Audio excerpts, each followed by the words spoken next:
All right, top action movies. Here we go. This had no business working, and it did. Top Gun Maverick. Top Gun, I've always thought was meh. Yeah, To neither one of me, us are Top Gun fans. to me, the most memorable thing was just the song, and it was not even from the movie. It's the video of the lady standing on the plane in her dress doing this. That's what I remember about Top Gun. Because Top Gun's so ridiculous. He meets the lady at the bar, and But 5 minutes nothing, later, they're a but couple. nothing happens in Top Gun. No, That's the problem. they're going into the danger zone and talk to me, Goose, and that's it. And they barely go to a danger zone. They're just like maneuvering, and nothing really happens. But Top Gun Maverick is so good. And here's what's weird about that movie. I agree with you. Top Gun Maverick is so good. It makes you like the original movie. Yes, It makes the story make sense. Makes it fixes it the fit. problems of the Mhm. original movie. Absolutely. The relationship, like I agree with you, whereas the first relationship makes no sense. It's too fast paced to give anybody gives a crap. And the new one, even though it's quick, there's history, so it makes more sense. Absolutely. There's a lot of repeated elements in the new movie, but it's like they're paying homage to the original movie. The final part of the movie does feel like it went into another movie, but it still works. But at least they go on a mission and Yeah. They're doing a mission. Something's They're training for a happening. real mission, not training just to be Top Gun. And then at the end of it, like, And Tom Cruise still doing all this stuff and still looking good and doing all this. You go, boy. yeah, I agree with you. It may not. It may not be one of my top movies. Scientology. Yeah, it may not be one of my top movies, but I did love it. It was a really good movie. It was a great movie. All right, my next action flick. Oh, this one was Samaritan. the one that got bumped. Sylvester Stallone being Sylvester Stallone, acting his age, fighting at an appropriate level for his age, but still being badass. And being a really superhero. good. Yes. But I loved it because, as we see our favorite action heroes become older, I think we like to see them mature gracefully. It's a and weird. His fights are still really good. Him and Schwarzenegger have both done the same thing. Is when they do movies, they kind of play their age. Yeah. But it's interesting. There's a divide. There's the people like us that enjoy seeing them when they're being their age, but still being badasses. Yeah. And then there's other people who are like, I don't want to watch this geriatric person punch somebody because they can't let go of that he's 70, or they're jealous that they're in worse shape and he's 70. But I agree. I love Samaritan. It was on my list. We watched that Show Us Your Home, Show Us Your Gym show with both of them. Yeah. These guys still work out every single day, and they both eat really well. Yeah, of course. Schwarzenegger's not young Schwarzenegger look anymore. And he's like, I'm not trying to grip. He's like, I'm doing smaller weights, more reps. It's all about maintaining life. And they're still both in better shape than we are. So I ain't gonna say nothing. This one was on my list as well. It got bumped for other stuff. Oh. No, okay. Samaritan was. Okay, Bullet Train with Brad Pitt. This movie is so amazing. So I hope you saw it, and if you didn't, go see it right now. It is. Rent it. You don't have to go anywhere. Okay, well, don't go. I think it might be on Netflix now. I hope so. It is a movie about a bunch of assassins that are after the same briefcase, and craziness ensues. And it's that whole fighting in that small confined space, but some amazing fight scenes, guys. It is. I don't even know how to describe it. It's so good. You need to see it. Here's where I put the movie Prey that came straight to Hulu. This is the Predator film set in Native American times. What I love about this movie is they actually had a Native American expert from that tribe to make sure the language was right, the clothing was right, everything was great. And I think also there is a little female empowerment there because she's like the only woman in the group of warriors, but she has to prove herself. It comes across the Predator. There's the bear. I think one of the reasons it works so well is it all harkens back to the formula of the original film. For sure. Because you don't get to see the Predator right away. There's a lot of the figuring things out, but it's not waiting too long because they know we already know this shit. Let us see it. Yeah. But I agree. Prey's amazing. It is a really good movie.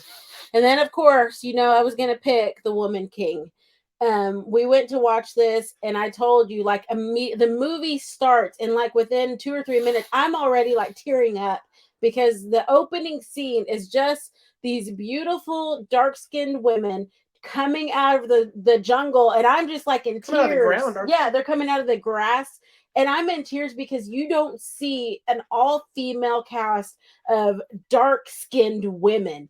Because they usually get the lighter ones. You get the lighter skinned, African Americans or Latinas. But I mean, this was amazing. And what they did, and if you watch the behind the scenes and all the training they went through, it's amazing. And I know there's been criticism that the story is not exactly right and this and that.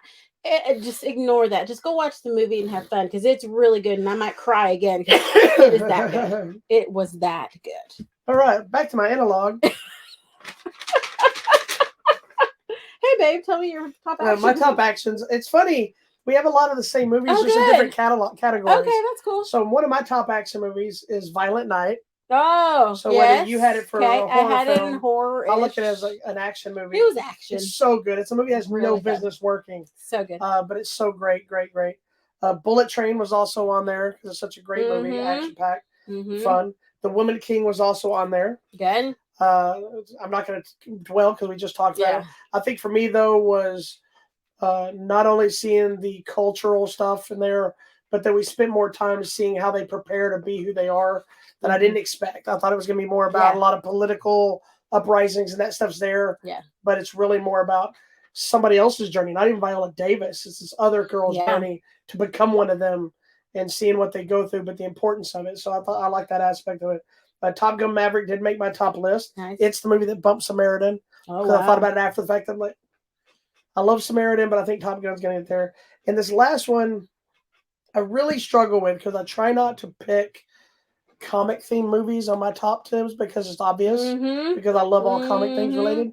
But this one worked so much better than I thought it was going to. And I've loved it. You're gonna pick? No, it is not that. Oh. It's the Batman. I loved the Batman. The one with Robert Pattinson. Really? And it's not a full-on action movie, but it's more of film noir. It's very dark, but it's got enough gritty. action. And I was so against him playing Batman. Yeah. Although I think he's a great actor since getting away from Twilight. I like the people that were involved. I wasn't sure if I was going to like how they handled the Riddler or any Catwoman stuff. And I just came out of the movie going, man, it was really love good. this movie so much. And I just could not put it on my list. I agree. No, and I think too, if people take the time to consider what time period of Batman he's playing, he is beginning Batman, and I think he does fit really well. There's the argument can be said too, but I think that good. I like is this is not Batman and this is not Bruce Wayne. This is a lost person who's trying to make up for something that he thinks he's responsible for, find his path because he doesn't want to be Bruce Wayne. He just wants to be Batman so he can make people terrified like he was. He's somebody that's broken. Very. And this movie is the build-up to not find Batman, but to find Bruce Wayne. Correct. And also find forgiveness for himself and find dealing with kind of his mental health of loss of what he's gone through, of losing his parents. And instead of the same tropes of, I'm going to avenge my parents, this is a broken person. This isn't goth boy like everybody talks about, in my opinion. There's that element to him because that's all he doesn't care about dying. Yeah. And the opening, I knew I was going to love this movie, at least on some level, after the opening narration, which normally I'm kind of against. Yeah. When the whole thing was about building fear by making them think I'm going to come out of the shadows even when I don't. Yes. And that was the really visuals of that sequence, and he never shows up. Yeah. And then everybody's still freaking out, and when he finally does, you're like, "Holy shit!" Yeah, someone said the Batman was a good detective movie. Absolutely, yes, it was very much that detective Batman era that we don't get, and I like the police didn't really like him. That he was kind of. Plus, you had to kind of you're not only seeing the buildup of him, but we got to see kind of the birth of the Penguin, which I'm assuming we're still getting the TV series with Colin Farrell, who I thought he stole that movie as the Penguin. Well, you love Colin Farrell. Oswald Cobblepot. Anyway, I couldn't resist. I had to put that one on there.